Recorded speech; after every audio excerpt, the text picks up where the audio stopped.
दोस्तों, क्या आपने कभी सोचा है कि मौत के बाद क्या होता है? क्या आत्मा सच में स्वर्ग की ओर जाती है या यह सब एक भ्रम है? आज हम आपको ले चलेंगे एक ऐसे सफ़र पर जहां एक साधारण व्यक्ति की आत्मा करती है स्वर्ग की यात्रा।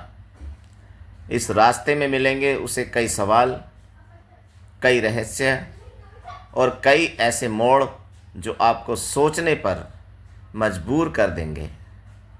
तो जुड़िए हमारे साथ ब्लूम टीवी फॉर यू पर एक ऐसी अनसुनी, अनदेखी और अद्भुत कहानी में स्वर्ग की यात्रा।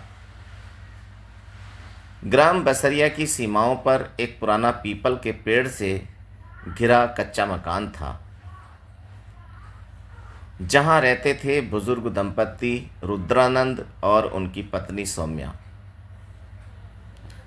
गांव में उन्हें लोग दादी दादा कहकर बुलाते थे। उनके अपने बच्चे शहरों में बस चुके थे, पर रुद्रानंद और सौम्या ने गांव नहीं छोड़ा।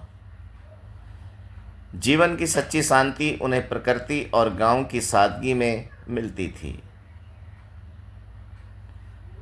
रुद्रानंद को किताबें पढ़ने का शौक था और सौम्या को बच्चों को कहानियां सुनाने का शौक था।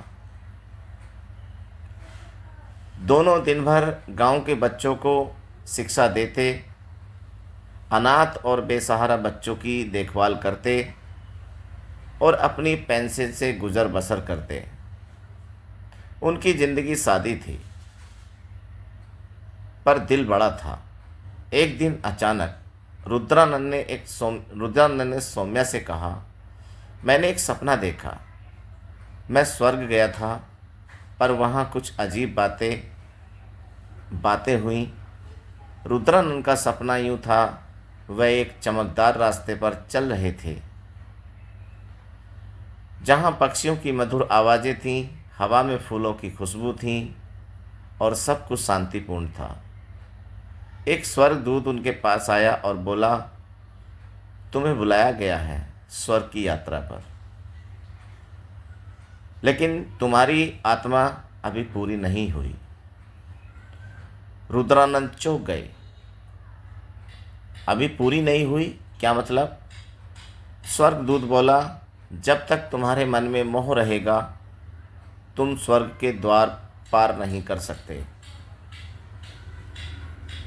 यह सपना जैसे चेतावनी थी।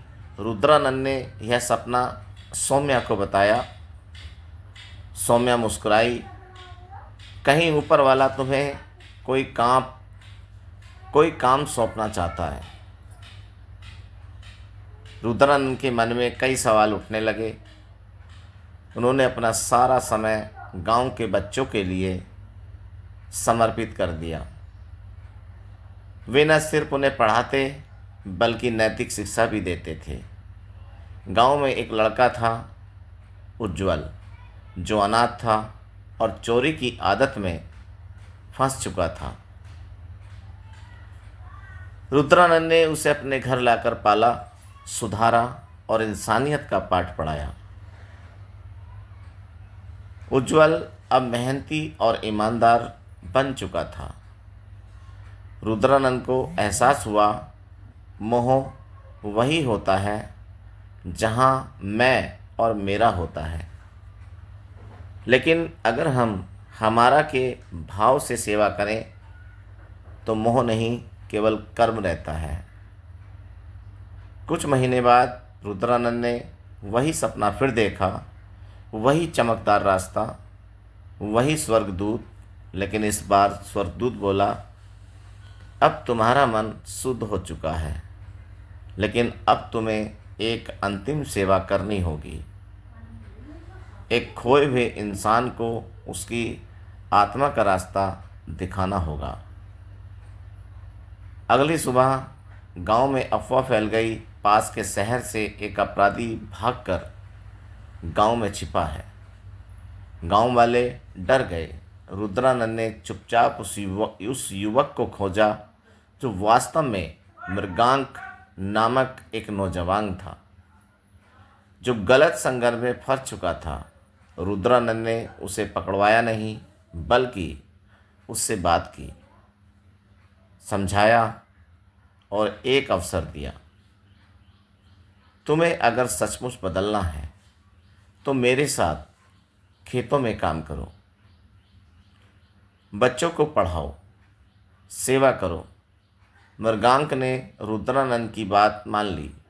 वह गांव में ही रुक गया और कुछ महीनों में उसकी छवि एक सेवक की हो गई। गांव वाले हैरान थे। रुद्रानंद अब जान चुके थे स्वर्ग कोई दूर की चीज़ नहीं, यह तो यही है। जब आप सेवा, प्रेम और त्याग में रहते हैं। एक दिन उन्होंने सौम्या से कहा, अब मुझे लगता है मैं तैयार हूँ। और उसी रात नींद में ही उनकी आत्मा ने शरीर को त्याग दिया।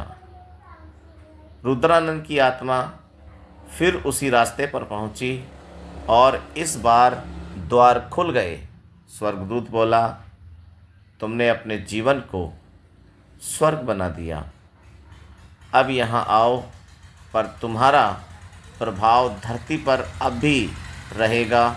गांव में रुद्रानंद की स्मृति में एक पुस्तकालय बना, जहां बच्चों को मुफ्त शिक्षा दी जाती रही। उज्जवल उसका संचालक बना और मृगांक सेवा प्रमुख। सौम्या ने कहा, मेरे पति तो स्वर्ग चले गए, पर उन्होंने स्वर्ग यही छोड़ दिया। तो दोस्तों, कैसी लगी आपको ये रहस्यमयी और दिल को छू जाने वाली स्वर्ग की यात्रा? क्या आपने भी कभी ऐसा कुछ महसूस किया है जो इस जीवन से परे हो? अगर हाँ, तो हमें प्लीज़ कमेंट में ज़रूर बताइए। अगर कहानी ने आपके दिल को छू लिया हो तो हमें लाइक करें, अपने दोस्तों और परिवार के साथ शेयर करें और ऐसी ही अनोखी और सच्ची कहानियाँ देखने के लिए ब्लूम टीवी फॉर यू को सब्सक्राइब करना ना भूलें। साथ ही बेल आइकन दबाना ज़रूरी है, ताकि अगली बार जब हम लेकर आएँ कोई और हैरान कर देने वाली कहानी, तो आप सबसे पहले देख सकें। धन्यवाद।